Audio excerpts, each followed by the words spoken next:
Today we're diving into a topic that can make or break your financial journey: debt. Debt can be a powerful tool when used wisely, but it can also lead to financial strain if it's not managed carefully with prudence.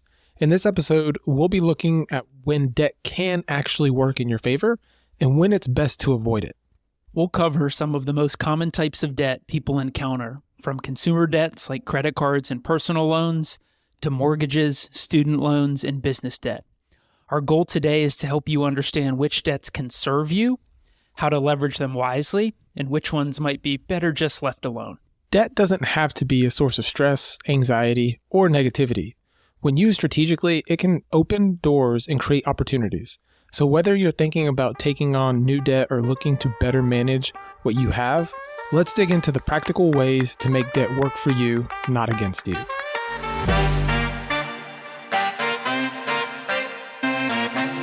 Welcome to Financial Fortitude, a podcast for high earners, families, and business owners. We're your hosts, Michael Acosta and Brady Hemmerly. Each week, we bring purpose-driven financial guidance to you so you can be assured you're on the right path. If you're looking to become an extraordinary wealth builder, let's dive in. Well, Michael, I am super excited about this topic because, as you just finished mentioning in our intro here, I think this topic of debt is oftentimes one of the most emotionally driven conversations that we have with our clients.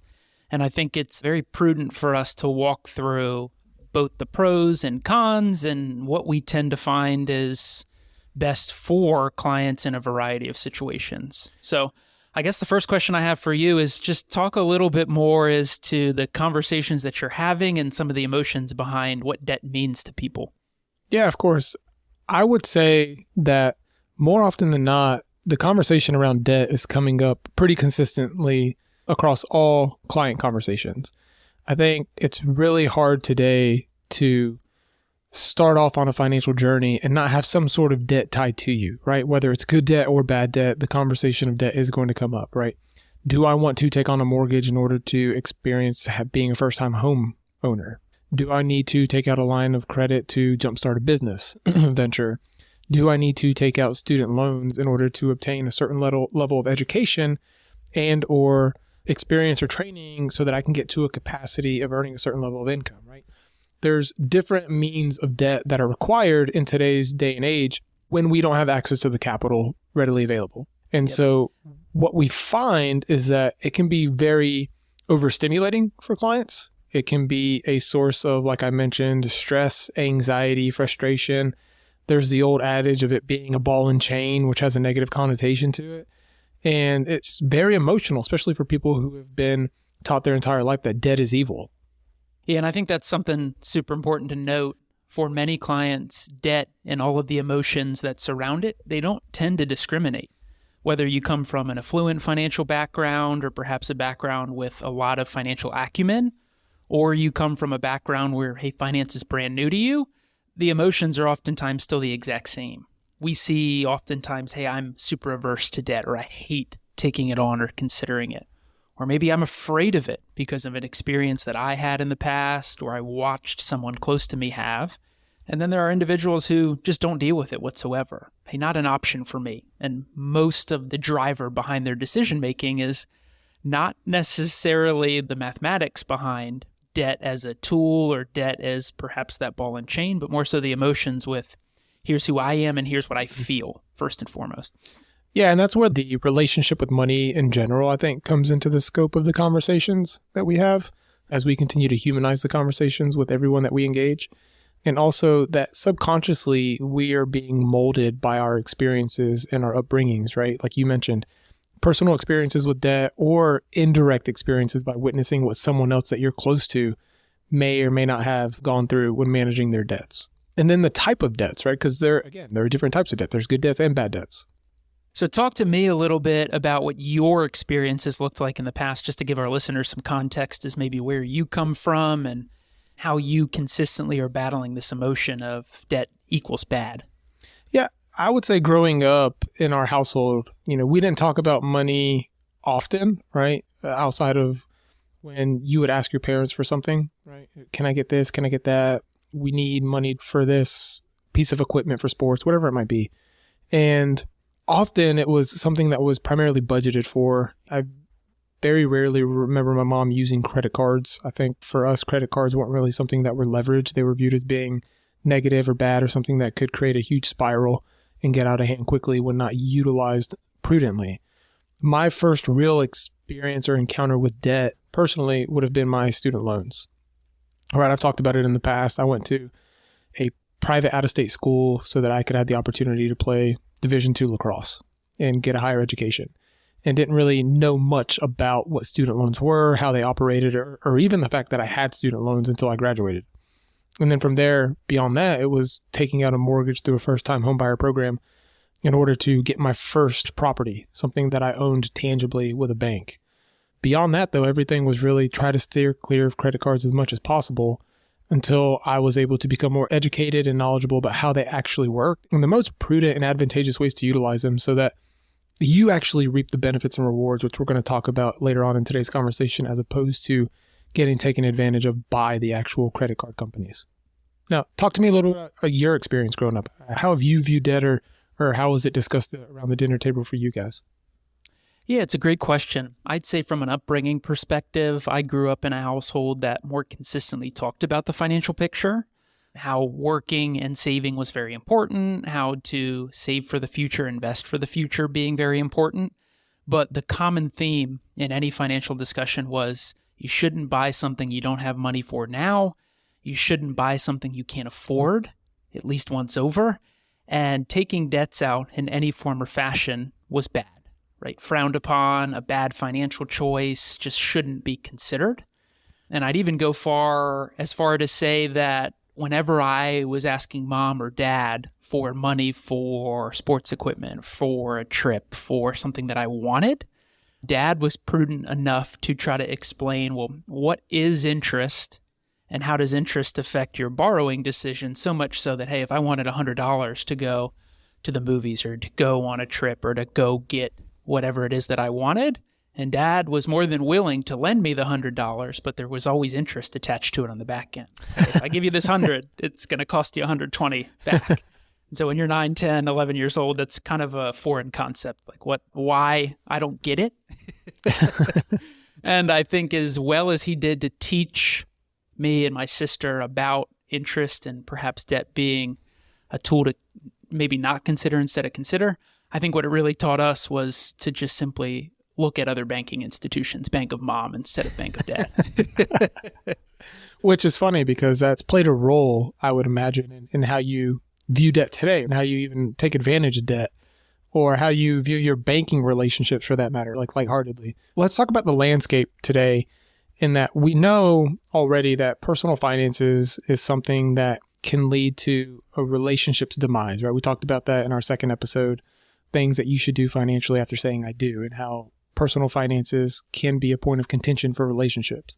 But over the course of the last couple of years, debt has been something that's been problematic in the US, right? And so we went and did a little bit of research and found that according to the Federal Reserve Bank of New York, that household debt increased by about $109 billion to a total outstanding of $17.8 trillion in Q2 of 2024. That's a substantial increase in outstanding debt. Not really going to go into why we think that's happened, right? That's not really the point of today's conversation. But as a country, that's a substantial amount of debt. And when we break down the different areas or categories of this debt, some of the most common lines of credit that are being leveraged are going to be things such as mortgages, home equity lines of credit, student debt, auto debt, credit card debt, and then they just have a broad category of other, which is going to be their smallest amount. And this conversation, or at least these data points, super pertinent, because what jumps out to me here as I look through some of the data are the biggest increases are in auto debts and credit card debts. So debt is a pertinent conversation in almost every household, day in and day out.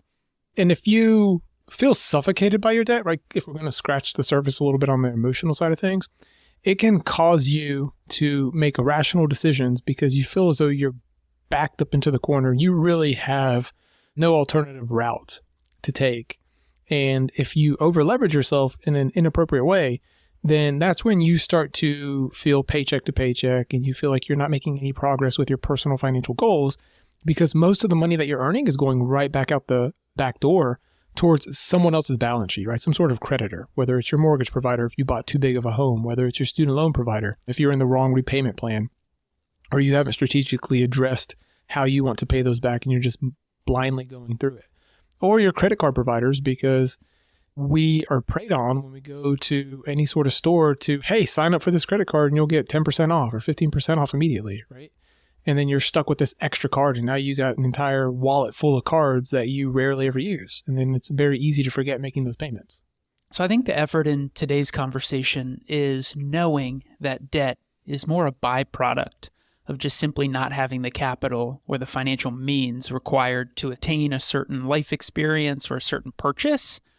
Our main effort is to just simply provide education and talking points for individuals to consider before making a more emotional, a hasty, a more societal-driven decision that can hopefully help illuminate or at least show, hey, here's what the best path or perhaps one of the best paths look like moving forward when attacking, addressing, at least bringing the debt conversation to the forefront of the dinner table.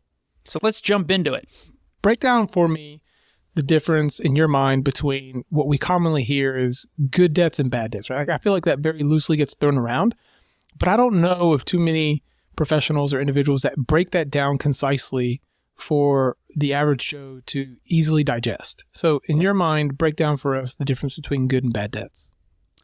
I think for us, good debts are debts that can ultimately help increase your net worth, your income, or just your financial means over time. Using debts or taking on debts as a tool to level your situation or strategically advance forward is what we would consider a good debt. Now, oftentimes what comes along with good debts are lower or more competitive interest rates. So many times examples that we share or show clients is a mortgage is a good debt. Why is it a good debt? It's an opportunity to use debt as a tool to buy an appreciating asset in a home. And generally, interest is competitive, low, is not eating up a huge sum of our monthly cash flow. Alongside or in addition to mortgages, oftentimes what we share with clients are that student loans can very often be good debts. Why is that the case? Because we can use student loans as a tool to advance our education, our skill set, our educational background, to increase our income or earnings potential over time, to increase our savings potential over time and our net worth over time. And generally, interest, again, on the lower side or more competitive than what might be more poor choice in loans. And then the last example we're oftentimes giving is business loans. And we put a huge asterisk next to business loans as ones used for the right reasons. But in very similar fashion for individuals taking out debts to advance the scope of their business, to advance the earnings potential of their business, to bring on someone new or to improve a product, to drive revenue, to drive growth at an interest rate that's competitive or manageable from a cash flow perspective over time. Yeah, and I would like to add to that, when we're talking about advantages around interest rates, it's not so much the lowest interest rate, it's emphasizing more the cash flow component, right? What is my required payment? What are the terms? Can I pay the loan back faster? Are there any sort of prepaid penalties? Because at the end of the day, depending on the structure of the debt, you can always pay it off in a shorter period of time if necessary, right? But to summarize it, it's really how can I use somebody else's money to advance myself and propel myself forward and help me to level up with very advantageous terms and getting them their money back in a prudent manner. So, Michael, give us some examples or share what you would consider are bad debts and the why behind them being bad debts. Yeah, so bad debts in my mind are typically going to be any sort of debt that often will carry a higher interest rate, which is somewhat subjective, but usually what we'll deem 8.5%, 9%, 10% or higher, with the secondary variable being the type of asset or utilization of this debt. So if I'm getting an 8.5% on an investment property, that's not a terrible rate. If I'm getting 8.5% or higher on a car loan, not the most attractive, right? Now, obviously, interest rate environments will fluctuate from time to time. They'll go through different cycles or periods, and rates will be all over the place. So it's just a matter of figuring out, at least from that aspect, what am I getting in return for this interest that I'm going to be paying? But again, bad debts are typically going to be any sort of debt that carries a higher interest rate with little to no long-term benefit. This, in essence, truly is some sort of ball and chain that we're just dragging along until we pay off the debt itself. Examples of this are going to be credit cards that are revolving. Okay, so they typically tend to have higher interest rates today. Those interest rates are going to be above 23 to 25% just because of the interest rate environment we're in. Payday loans, right? These aren't the best things to take out or to utilize, but we understand that there are some individuals that do have to utilize them. Just be mindful and try to minimize the utilization of those. Auto loans, and then of course, personal loans or debt consolidation loans. All right. Answer me this or provide some insight here. For clients or individuals that you find do have bad debts, what are some of the emotions that you oftentimes feel or see as you're walking through those conversations? So the emotions are usually high, right? They feel like they're at their wit's end. They don't know where else to turn. And they very rarely have a strong grasp over their personal finances. And if they do, they know exactly where every dollar is going to the penny, but they recognize that there's just nothing in excess. When it comes to cash flow planning, there's really only two levers that we can pull to help better our situation. One, we can make more money. We have some control over that depending on if we want to work multiple jobs or improve our cognitive abilities to be able to make ourselves more marketable to get paid more, or spend less. But you can only spend so little until you get to your non-negotiables to sustain your current lifestyle, your basic needs. And so when your debt payments, especially if we're going to use like credit cards, revolving credit card balances as an example, when your monthly minimum payments $650, but the interest that was applied for this last statement is $450, you're really not making much progress. So even if you're just paying the minimum payments to snowball this, you're going to start to feel unmotivated because you're making no progress. And in some instances, you may still be using those credit cards, which is problematic in itself because it's this vicious cycle of being ill-prepared to have liquidity on your balance sheet, an emergency fund on your balance sheet. And so everything's being put on your credit card, but yet you're still trying to pay down your credit card. It's a recipe for disaster, but it creates high tension, high stress, high anxiety. And because we're humans, we're going to fall victim to, oh, well, I'm stressed.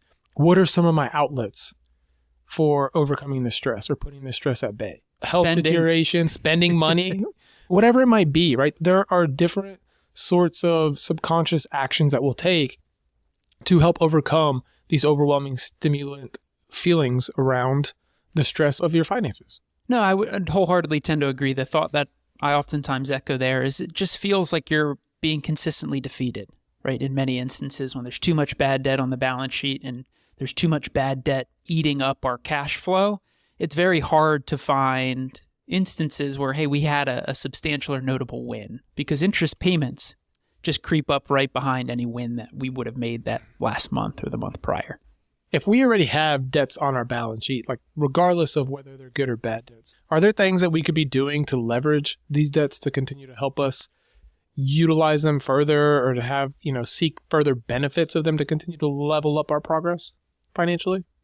I would say most certainly yes. And that's where taking a step back from emotional decision making and really digging or diving into what debts are on your balance sheet and what advantages and disadvantages each one of them carry can be super important.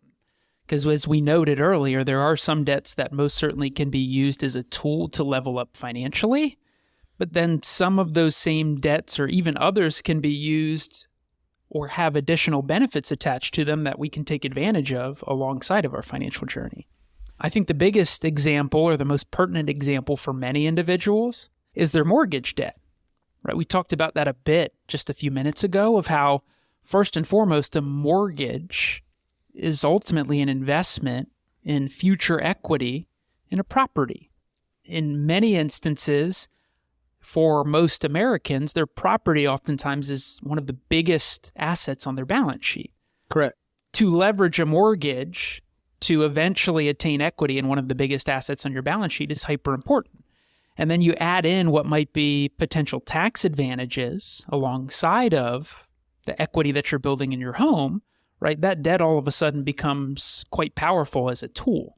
And that's where I think it's often overlooked into a mindset that's a little outdated, where maybe our parents or our grandparents had the mindset of, hey, if I buy this home, then I need to pay off this mortgage as quickly as possible so that this debt is completely off of my balance sheet and it's one less eroding factor on my cash flow. To your point, based on current IRS rules, interest paid towards a mortgage is deductible up to a mortgage balance of $750,000. So if you live in a state or if you own a home that has a substantial outstanding mortgage balance, it could very well be a benefit to you to then itemize your taxes or your tax deductions in order to get preferential tax advantages. And this would be something that you would want to speak with your CPA. The other thing to think about there is don't be overly concerned about the interest rate. It is an important variable, but the cash flow component is really what's going to drive the decision-making process as to whether or not you should retain this mortgage or whether or not you should aggressively pay it off. Yeah, talk to us about that, because a conversation that I have very often with clients is one of which looks like, hey, I can get a more competitive interest rate if I elect into a 15-year mortgage instead of a 30-year mortgage. Yeah, the simple question to ask ourselves there is, how long do I really plan on living in this home? Do I plan on living in it for 5 years, 10 years, 15 years, 20 years, or the full 30, right? Is this my forever home? And I would venture to argue with, I would say, most younger professionals that the homes we're buying today probably are not our forever homes. And so usually if you can get a lower monthly payment, regardless if the rate's 1% more, that's probably going to put you in a better situation to aggressively grow your balance sheet, because you now are going to have more excess cash to be able to make a decision around, do I invest this or do I utilize this excess cash to pay down other bad debts that I have on my balance sheet? Or if I really want to, I can make additional payments towards my existing mortgage to aggressively pay it off. But in the grand scheme of things, with where rates have been over the course of the last decade, they've been very attractive. And the hurdle rate, as far as what we need to be able to beat in the market or in some other investable vehicle, this is not outlandish, right? We're talking about an average rate, in my mind, this is my opinion, of anywhere between 4.25% and like 7% over the course of the last 10 years, as far as mortgages go, right? So, if it comes down to the conversation of, well, should I have a 15-year mortgage versus a 30? Why not get a 30-year to have a lower monthly payment? And then if you really want to pay it off in 15, just make additional payments each month and you'll pay it off in 15. And the interest will just about be the same, right? Because the interest is only going to be relevant if you stick to the amortization schedule. And I think that's something super important to consider, right? Because it really comes back to making an emotional decision, right? Emotionally, it feels better to pay off our mortgage faster, right? That feels better for almost every person listening, if I had to guess. But in many instances, right, if we run the math behind what options you have in front of you, and we run the math behind what decisions you can make, very often what we're sharing with clients is, hey, you have a number of choices, and we don't want to let the interest rate tail of the dog, per se, wag the whole dog. Right? Mathematically and strategically, we can make a decision that helps us level up as best as possible, given all of these other variables that we have. And an interest rate is nothing more than a component of that, but we don't want it to be the emotional decision maker for us. Hey, I can get a 0.5% better, a full percentage better in interest rate on a 15-year instead of a 30. Let's look at the big picture. A couple more types of good debts that we would want to be able to leverage and make sure we're utilizing them to their full potential would, of course, be education loans, right? Student loans. Traditionally, federal loans more so over private loans. And this is where up to a certain threshold as a student loan borrower, you're going to get some benefits with deductibility around the interest that you pay, right, on the year when you file your taxes. Now, the threshold's somewhat low. I believe it's around $90,000 for a single filer as far as you being able to deduct the interest that you've paid. So if you're someone who makes beyond that, definitely try to take advantage of the years that you can when deducting that interest, but also understand the benefits that are tied to federal student loans, right? You have the ability to define your payment based off of your adjusted gross income, right? That's known as an income-driven repayment plan. You can seek forgiveness, whether you work in the public service sector, so public service loan forgiveness, or even time-based forgiveness, making an income-driven repayment for 20 or 25 years. You can also put your loans into deferment if you fall into financial hardship. You can also receive forgiveness or administrative forbearance opportunities when the government feels like it's warranted, right? We experienced that with the pandemic and then coming out of the pandemic as well. You also have the ability to pay them off early without any penalty, but even more so, if you as the student loan borrower pass away untimely, your loans are discharged, or if you become totally disabled, your loans are discharged. So again, there's a ton of benefits that are tied to them to where it may make sense to leave those on the books a little bit longer while you address some of the other debts on your balance sheet. And again, the byproduct of a student loan is really just not having access to the capital to pay for the level of education and experience that you were looking for or seeking in order to put you in a position to earn a certain level of income. So share some personal insights there. When you first came out of university, perhaps you didn't have the same financial acumen that you have now. How did you feel, attack, treat your student loans? And then knowing what you do know now, what would you have done differently or sharing with clients that might look or feel a little bit different? Yeah, so in my scenario, I attacked my student loans in a manner that was a little bit different than how I would probably coach myself or guide myself to do it today. And it was really because who was guiding me was my mother, and we addressed it in the manner that we knew best, right? Through our own relationships with money. And it was, hey, the most efficient approach is a 10-year repayment. So let's just make a fixed payment for 10 years and these are done. Now, along the way, a year and a half, 2 years into making student loan payments, I wanted to purchase a home. And I was ready for adulting, being able to get to the next step, no longer have roommates. And I found a property, and I just remember having this conversation with my mom, like, I don't know if I can really make this work. Like the new mortgage payment, HOA, student loan payment, like all these things. And I just remember her saying, you'll figure it out. Like, you will figure it out. It'll be okay. And really what she meant was, I'm not going to let you fail, but you yourself are not going to let yourself fail. So I knew, okay, well, what do I need to do here? Well, again, you can make more money or you can spend less money. I'm already a frugal individual at this point as a single individual. So it was really just a matter of me getting an extra part-time job and just having excess money to be able to enjoy or to save or to aggressively pay down my student loans. Hindsight, though, I probably could have taken advantage of an income-driven repayment plan and had a minimal payment for the first couple years, which would have then allowed me to maybe buy a larger condo, right? Maybe do other things financially. I don't believe my student loans held me back in any sort of manner, professionally or personally or financially, but it was a learning curve for myself. And now it's one of the niches that I specialize in, and I'm able to educate others on the best way to leverage that debt. Sure. Yeah, no, I think that totally makes sense. And what I'm hearing there was we attacked it the best way we knew at that time. And in doing so, it may have limited our ability to level up by other means. Did it affect or really control what the outcome was at the end of the day? No, right? You figured it out. But understanding or leveraging debt more so as a tool can make a meaningful impact, especially given the size of the loan, the career path choice that you make, and the education ultimately that you have under your belt at that point. Correct. So an additional type of loan ultimately that we also help address with clients is business loans. And we mentioned earlier, business loans used for the right purpose, right?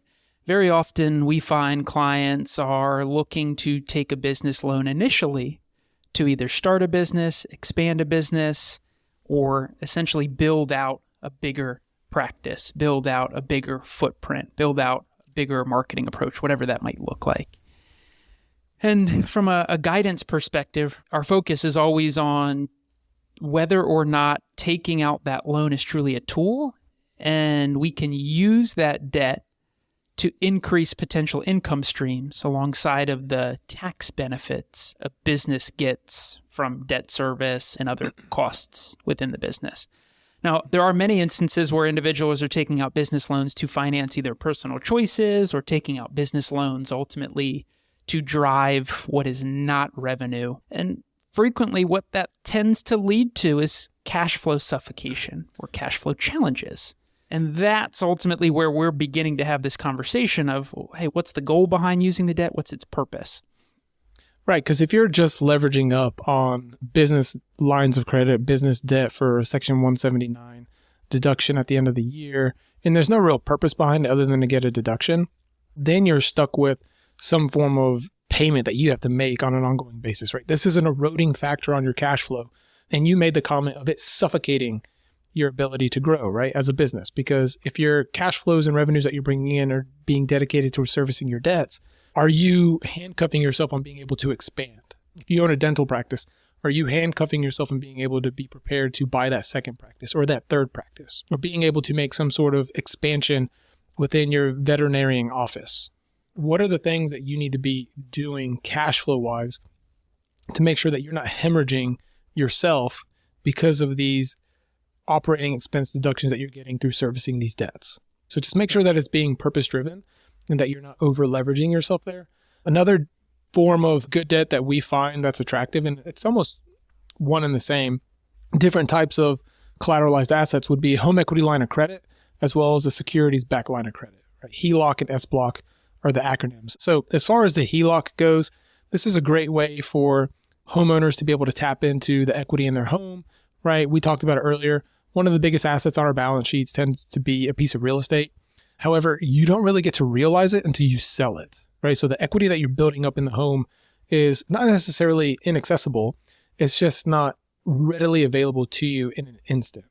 It's also traditionally a asset class that gets spent last again when you sell the home, okay? But it's also not the best performing asset class historically. A reason being is that the growth of the equity in your home is going to be increased by two variables. One, the appreciating rate of real estate in your local area, and two, how aggressively you're paying down your mortgage. That's what's going to dictate the level of return over the course of you owning that piece of property. Now, why is it considered a good debt to have a home equity line of credit? One, if you set one up, which can be done typically within 30 or 60 days, very inexpensively, you now have a line of credit for maybe 10, 12, 15 years with an attractive rate. Sometimes they're fixed, sometimes they're variable, okay? Now, you usually have the flexibility to pay that back over the course of 10, 12, 15 years with interest-only payments if you need to, so a ton of flexibility there. But it can act as a secondary emergency fund for you in the event of a large emergency that arises or an investment opportunity that presents itself. Okay, now we're not telling you to go take out a home equity line of credit so you can turn around and flip it into Bitcoin or some other form of investment, right? We're saying, hey, if you find an investment property, or maybe it's a second home, or maybe that you're moving, right? And you want to tap into your equity in your home, talk to your mortgage professional, talk to your CPA, talk to your trusted financial advisor, and make sure that, hey, how can I leverage the equity in my home today to help me level up and continue to expand my balance sheet, right? And the great thing is that you get to continue to retain control of this home, this appreciating asset, while leveraging the equity inside of it at the same time, right? So you don't run into any sort of tax liability, right? Because you're not selling anything. You're just getting a line of credit to then leverage to use in some sort of liquid form or fashion. Now, talk to me a little bit about the securities-backed line of credit. So similar to a home equity line of credit, let's think through a securities-backed line of credit in a brokerage account, a non-retirement investment account, right? Typically, to access funds in a non-retirement investment account, you have to go into the investments themselves, sell specific shares to generate funds to use for goals, spending, needs, otherwise. Right, a securities-backed line of credit, very interesting in that depending on the size of your portfolio, you can take a line against that asset similar to your home and ultimately leverage that line of credit to use for other investment opportunities, to use for intermediate term financing, to use for goals, needs, income, etc. Right, and one of the key benefits of the securities-backed line of credit is when you take out dollars against your portfolio, you aren't paying unnecessary long-term or short-term capital gains, right? There's no tax liability. You're essentially borrowing the money from yourself rather than it going in and selling the money.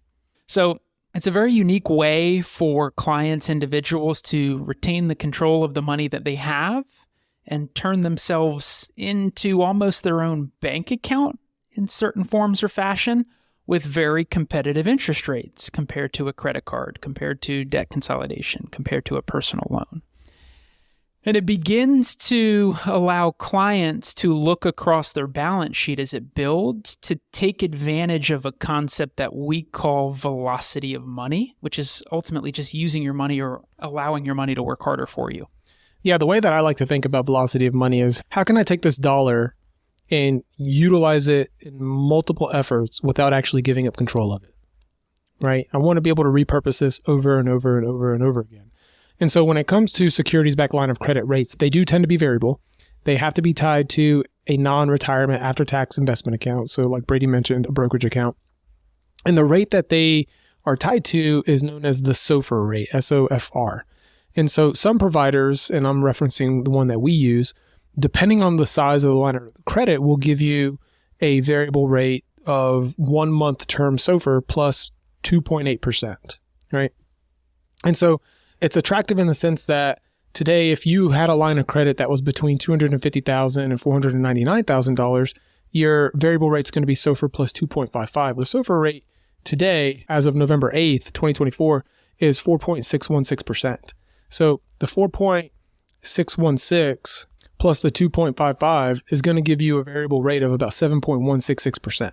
That's an attractive rate in some instances, especially if you're talking about an investment property or a line of credit for business expansion, right? The caveat here is that you have to have the after-tax investments built up in order to apply the securities-backed line of credit to. A very extreme example would be a very wealthy individual in the U.S. who leveraged their stocks that they owned to then go and purchase a social media platform formerly known as Twitter, right? This individual decided to take out a securities-backed line of credit as opposed to relinquishing ownership of their stocks that they held, which would have triggered a massive tax liability for them. So if we were to summarize from what's in common between real estate debts, between education debts, business debts, all of these lines of credit, I think from a big picture perspective, they all have one thing in common, and it's essentially using debt as a tool, right? The effort in having any unemotional conversation with yourself or with your financial professional is determining whether, hey, this debt line item on my balance sheet, is it a tool or is it a monthly payment that really isn't focused on something that's leveling me up financially? And so what would you say are a few tips on managing good debts wisely? I'd say one of the biggest things that we have to be mindful of is controlling our monthly debt load. And what I mean by that is don't get so caught up in this idea of that I'm going to be really good at spending everybody else's money so that I can retain my own assets and relinquish ownership of them. But you take on so many different lines of credit that you're now suffocating your cash flow to actually service them each month, right? Like there is a sense of having too many lines of credit. So just be mindful of what you're extending yourself out to because you don't want it to become more complex than it needs to be, right? We like the KISS methodology, keep it simple, stupid. Also, think about when these debt obligations need to be serviced. Create some sort of framework of when payments are due, and based on when you were paid, create some sort of schedule so that you stay on track and none of them fall through the crack. Because what you don't want to happen as you continue to leverage debt in a prudent and efficient manner is get behind on payments, and now your credit worthiness starts to deteriorate, which can affect future lines of credit that you may need access to in the future. I think another big call out there, and it's in similar fashion to overloading yourself with debt, is just being very considerate around your own personal risk tolerance and the risk tolerance of your balance sheet when it comes to adding on an additional liability or debt service. At the end of the day, we are having conversations with clients that in very much is what is your risk tolerance? How much risk can you take reasonably, comfortably, smart financially? And then risk capacity, right? How much should you take? Do you need to take, right? And ultimately to be successful. So not over leveraging beyond what is comfortable for you as an individual, and what is comfortable for your balance sheet strength is going to be very important. Now, let's talk about some of these debts to avoid and why, right? Like we spent a decent amount of time on good debts. Let's talk about bad debts. And I think we can both agree that one of the biggest debts to avoid is going to be high interest rate consumer debt. All right, and this is just going to be regular credit card debt or any sort of debt that you sign up for at any sort of store, right? Or Amazon, whatever it might be. And early on in the conversation, we mentioned that typically these types of lines of credit are going to have 23 to 25+% interest, APR. And that it can be suffocating in itself when you start to do the math and those lines of credit start to rack up and get higher in balance. All right, so what are some practical tips to avoid, one, allowing your debt to become too much when you're using a credit card? Are there any sort of strategies for addressing paying them off if you've racked up consumer debt? Sure. I think a big tip to address really the emotional aspects of debt, and most specifically bad debt, is really defining what goals look like and understanding as an individual or as a family what's most important to your bottom line financial situation and to what's most important to you as an individual. Thoughts there is, hey, do I really need to make this larger purchase? Do I really need to finance this larger purchase because I don't have the capital to make it now or to attain the goal that I have now? It's about assessing, hey, does it make sense to take on a 23% interest loan to go out and buy the car, to go out and buy the boat? And we're not judging you if you have consumer debt. I think we've all been there in some form of capacity, more of us than we might think. And it's a matter of, okay, well, if we have it, how can we better service it? Are we going to take a snowball approach? Or will we start with the smallest outstanding balances, paying the minimum, require payments on the rest, and then just aggressively making additional payments on the smallest balance until we pay that off and then rolling it up? The avalanche approach, which is the complete inverse, right? We starting with the highest balance, highest interest rate, and working our way backwards to help mitigate how much interest is paid long term.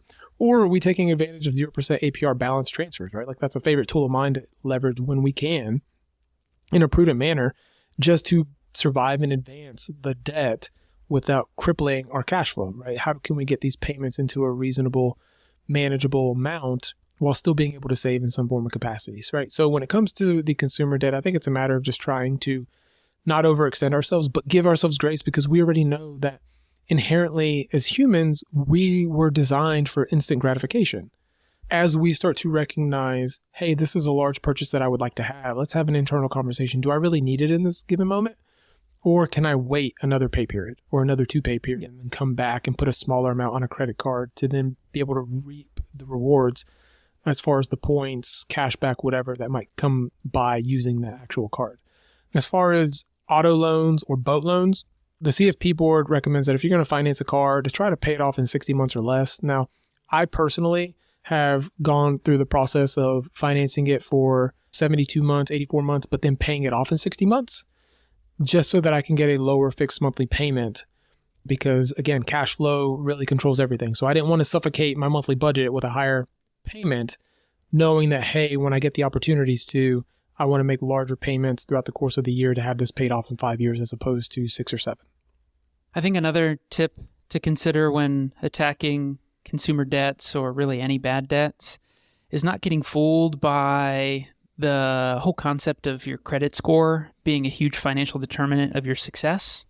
And what that really parlays into is just not getting fooled by minimum payment only mindsets or strategies, right? Not paying your full balance. I think very often we have conversations with clients who are almost purposely leaving money on their credit card or purposely not paying down loans that are not being used as a tool for them because there's this misconception that having a good credit score is a component of having revolving debt or keeping debt on your balance sheet, right? Your credit score is really not any bit a part of, do I have money left over on my credit card each month? It's much more of, hey, do I pay my bills on time and do I pay off my revolving lines of credit? And we have these conversations all the time. Yeah, and just to scratch that a little bit more, when it comes to defining your credit worthiness, a lot of it's driven off the variables of how long has this line of credit been open? How frequently am I using it? And when I am using it, like you said, am I paying it off? Am I making my payments on time? As well as the different types of credits that you have outstanding. Like all that's being considered when it comes to determining your credit worthiness. And so, really, if you're focused on trying to create good credit, then just get really good at when you use your card, paying it off, right? Like there's no prepayment penalties for making more than one payment towards your credit card, right? Like I used to be of the mindset of anytime I swiped my credit card, I was going to make a payment from my checking account just so I kept everything balanced, right? I didn't want to get out of balance because that's when it can really start to spiral and debt just get out of control and now you're chasing your tail, right? We like to think of addressing bad debt into a 2 to 3 step process, with step 1 being, hey, let's identify where the bleeding is coming from, right? If I'm somebody that has outstanding consumer debt and I'm having zero success getting out of it on my own, I've tried everything, right? Then let's first just identify what's causing me to overspend. What's causing the situation for me to become overextended? Sometimes what we find is it's just misappropriation of how we're allocating our cash flow. Maybe we have too much money going into a deferred retirement account at our employer, right? Maybe we're not saving and we're spending just because we're keeping up with the Kardashians. Whatever it might be, we need to have a conversation with ourselves to identify where is this bleeding coming from and what do I need to do to stop it? Because if you never stop it and you just put a Band-Aid over it, the scary thing is that it's going to show its ugly head again. Step 2, once you've identified the bleeding, let's stop it, right? I've already mentioned that. Try to limit the use of those credit cards, because if you're just adding to the outstanding balance while you're making payments towards it to aggressively pay it off, you're really going to make incremental progress.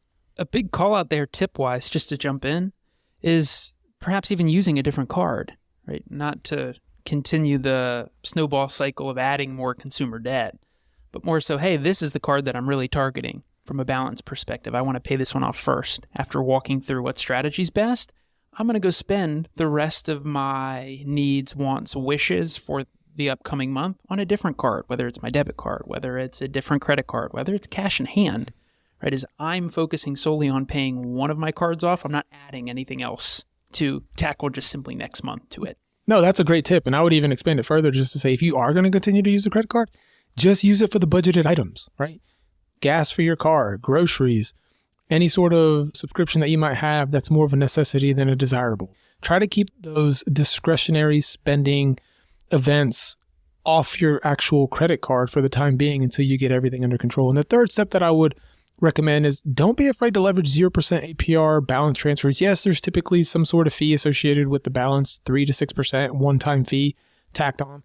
But what you might gain in not having interest that's accruing over the course of 12, 18, or 24 months, it's pretty powerful. And again, it allows you to survive in advance while you're getting not only your behavioral situation under control, but also designing a aggressive repayment strategy so that you can get this bad debt off your actual books.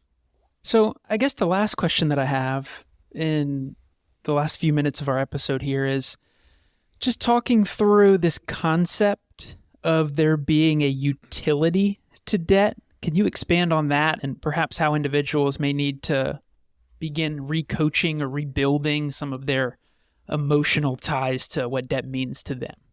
Yeah. So, if you're going to retain a debt or if you're going to prioritize investing or saving more so over paying off debt more aggressively, there needs to be some sort of utility to it, right? There has to be a rhyme to the reason. It needs to be purpose driven. We harp on that time and time again.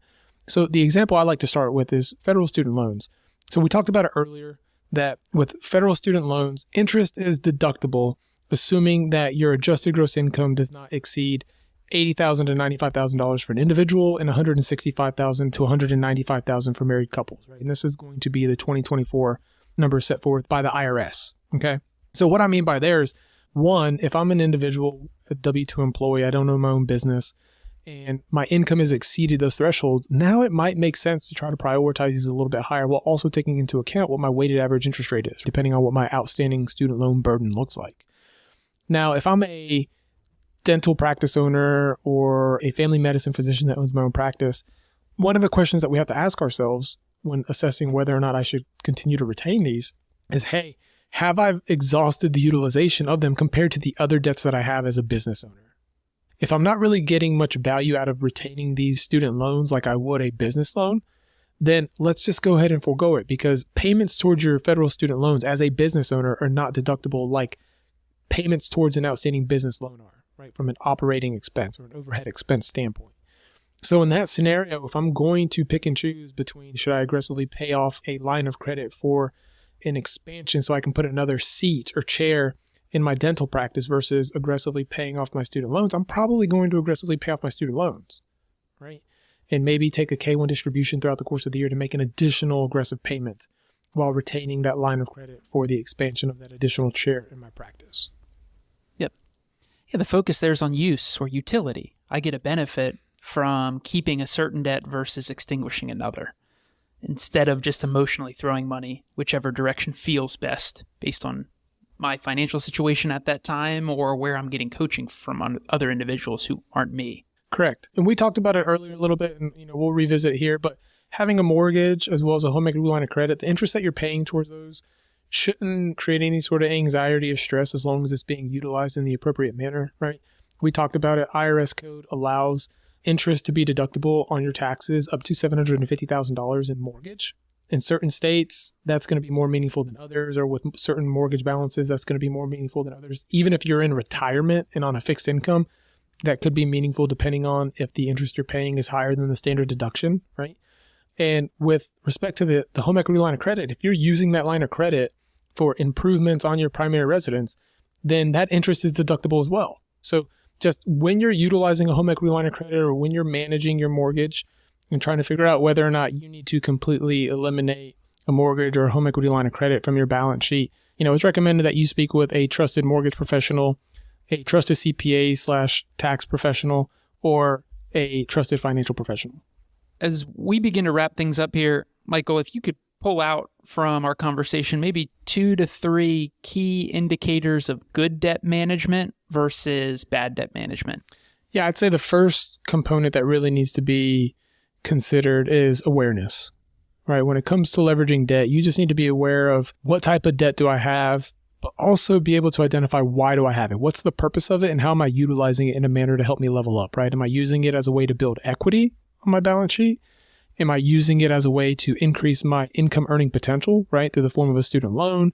What am I doing to really take advantage of the utilization of this debt so that I am growing as well as my balance sheet? And how about signs of when debt might be a little bit out of control, or just indicators of bad debt management? Debt might be out of control if you're unable to make more than your minimum payment across all of your actual debt obligations. It can become more suffocating or more of what might feel like an impossible adventure if you have so many differing lines of credits where you just have very little cash flow to spread across all of them.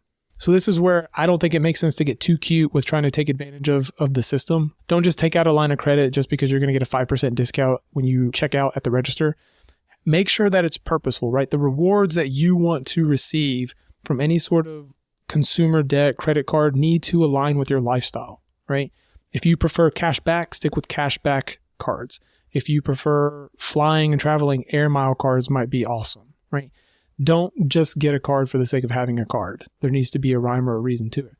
Also, if your cash flow is spread so thin because of the differing lines of credits that you have and the number of lines of credit you have, then there's probably an inability to save. And we all know that if we're not able to save money back onto our balance sheet, then we're just one bad accident away, one negative life event occurrence away from us falling back into worse debt situations. So again, those go hand in hand, but we still need to be able to find ways to put money back on our balance sheet if we're in a sticky debt situation. Yeah. And I think oftentimes that's a fantastic indicator of good versus bad debt management. In many instances, for individuals who we speak with that have a great handle on their debt load, or at least understand the utility in using debts to their strategic advantage, very often we see it lead to an increase in savings, an increase in net worth, right? Stronger balance sheets year over year. But a key indicator oftentimes of poor debt management is, well, hey, we're either just hyper aggressively paying some of these things down because we don't know what direction to go, or we are just surviving and advancing month to month because the debt load is just far too large, right? We've made some poor decisions up to this point, and now we're in a tricky situation, and we've got to more strategically figure out how do we get out of this thing and work more towards, hey, increased savings, a focus on the utility of what we're using debts for. Well, Brady, today's conversation was definitely one for the books. I think we'll be able to provide a lot of knowledge and value to those that are listening. We want to thank you for tuning into this episode of Financial Fortitude, where we explored how to master debt with debt done right, leveraging good debt and avoiding the rest. We hope you're feeling more empowered to use debt as a tool to reach your financial goals without letting it weigh you down. And if you're unsure whether you're handling debt in the most efficient way, reach out to us at michael.acosta, that's ACOSTA, at cplanning.com. Not only will we do our best to answer your questions, but we'll also send you our free Should I Pay Off My Debts flowchart, a powerful resource to help you prioritize debt payments while balancing your personal and financial goals. If this episode brought you value, please share it with someone who could benefit. And don't forget to like, subscribe, and leave a review to help us continue creating valuable content for you. Until next time, keep building that financial fortitude.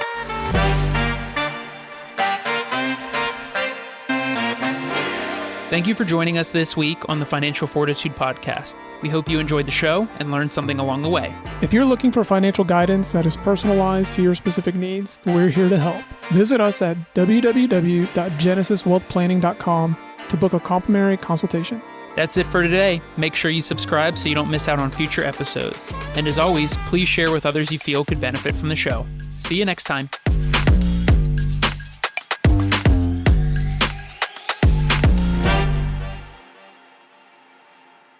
This podcast is for informational purposes only and is not to be construed as tax, legal, or investment advice. Although the information has been gathered from sources believed to be reliable, please note that individual situations can vary. Therefore, the information should be relied upon only when coordinated with individual professional advice. Guest speakers and their firms are not affiliated with or endorsed by Park Avenue Securities, Guardian, or Genesis Wealth Planning LLC, and opinions stated are their own. Guardian, its subsidiaries, agents, and employees do not provide tax, legal, or accounting advice. Consult your tax, legal, or accounting professional regarding your individual situation. All investments and investment strategies contain risk and may lose value. All scenarios and names mentioned herein are purely fictional and have been created solely for educational purposes. Any resemblance to existing situations, persons, or fictional characters is coincidental. The information presented should not be used as the basis for any specific investment advice. Michael Acosta and Brady are registered representatives and financial advisors of Park Avenue Securities, LLC, PAS. Securities products and advisory services offered through Park Avenue Securities, member FINRA, SIPC. Financial representative of the Guardian Life Insurance Company of America, Guardian, New York, New York. Park Avenue Securities is a wholly owned subsidiary of Guardian. Consolidated Planning Group, Inc. and Genesis Wealth Planning, LLC are not affiliates or subsidiaries of Park Avenue Securities or Guardian. Michael Acosta's California Insurance License Number 0M50974 and Brady Hammerly's California Insurance License Number 4353077. 6991809.5. Expiration 1226.